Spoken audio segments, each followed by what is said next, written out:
নেক্সানোডের পক্ষ থেকে আপনাদের সবাইকে স্বাগত। তো পূর্বের ভিডিওতে আমরা পেজ লেআউটের অনেকগুলো কাজ দেখেছি। আজকে দেখব ইনডেন্ট। ইনডেন্ট হচ্ছে ইনডেন্ট, এই যে পেজ লেআউটে ক্লিক করার পর দেখেন এখানে যে ইনডেন্ট লেখা আছে, আমার মাউসটা আপনার বুঝতে নাড়াচাড়া করছে, আপনারা দেখতে পাচ্ছেন এখানে এখানে লেফট ইনডেন্ট এবং রাইট ইনডেন্ট। অর্থাৎ ইনডেন্টটা হচ্ছে আমার, যেমন এই যে এখন সেন্টারে আছে এই টেক্সটটা, ঠিক আছে? তো এটা আমি ধরেন এই যে বাম দিকে আমাদের যে মার্জিনের এইখানে আমরা কি পরিমাণ জায়গা ছাড়বো বা জায়গা নিব, এই জিনিসটা আমরা ইনডেন্টের মাধ্যমে এক্সপ্রেস করে থাকি।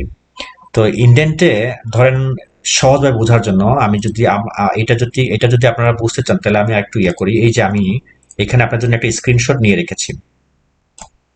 দেখেন লেফট, এটা হচ্ছে রাইট। আমি যদি এখানে পয়েন্টটা বাড়াই তাহলে আমার বাম দিক থেকে জায়গাটা সরবে, এবং আর রাইটে যদি আমি বাড়াই ডান দিক থেকে জায়গাটা সরবে। তো এই জিনিসটা আমি আপনাদেরকে বোঝাচ্ছি। যেমন এটা এখন লেফটে আছে, তো আমি এখানে জাস্ট সিলেক্ট করলাম এই লাইনটা, করার পর দেখেন পেজ লেআউটে ক্লিক করলাম, তারপর দেখেন এই যে লেফট ইনডেন্ট লেফট, আমি এখানে জাস্ট পয়েন্ট দিচ্ছি। দেখেন আপনারা লেখাটা খেয়াল করুন, আমার এই যে কিভাবে সরে, দেখেন এই যে দেখছেন এই যে পেজটা সরে যাচ্ছে, মানে লেখাটা সরে, টেক্সটটা সরে যাচ্ছে। অর্থাৎ এই পরিমাণ জায়গা স্পেস আমি ইনডেন্ট রাখছি, অর্থাৎ এটা অব্যবহৃত করে রাখছি আর কি, অর্থাৎ জায়গাটা খালি করে দিচ্ছি আমি, ঠিক আছে? আবার আমি যদি এখানে 0 দিলাম আগের মতো, এরপর দেখেন আমি এটাকে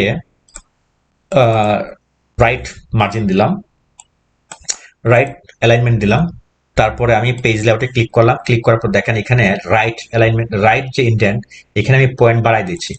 দেখেন পয়েন্ট যত বাড়ছে ততক্ষণ সেইটুকু কিন্তু সে বাম দিকে সরে যাচ্ছে, ঠিক আছে?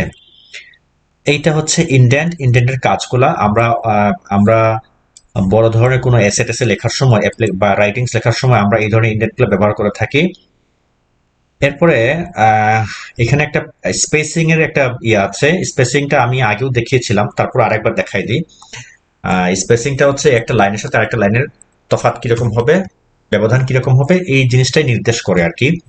তো এই যে দুইটা লাইন আমি নিলাম, দুইটা লাইনের সাথে দেখেন এখানে পয়েন্ট 10, আফটার পয়েন্ট 10 দেওয়া আছে। তো এই লাইনটা থেকে পরের লাইনটা হচ্ছে ডিফারেন্সটা হচ্ছে মাঝখানে যে স্পেসটা আছে, এই স্পেসটার ডিফারেন্সটা হচ্ছে 10 পয়েন্ট। তো আমি যদি বাড়াই তাহলে এটা আরো বাড়বে, ঠিক আছে? আবার যদি কমাই তাহলে এই জিনিসটা কমবে। এই জিনিসটাই হচ্ছে স্পেসিং। আমরা ঠিক এখান থেকে আমরা 0 করে দিলাম, আবার এখান থেকে সেম প্রথমে বাড়িয়েছিলাম উপর থেকে, এবার নিচ থেকে আমি বাড়াতে পারি। নিচ থেকে বাড়াতে চাইলে আমাকে জাস্ট বিফোরে ক্লিক করতে হবে। এই যে আমি মাউস কার্সারটা এখানে ক্লিক করলাম, ক্লিক করার পরে এখানে বিফোরে ক্লিক করলাম, দেখেন এই যে উপর দিকে বাড়তেছে, ঠিক আছে? সেম জিনিস, একই জিনিস আমরা জাস্ট এপিট ওপিট করে চেক করলাম।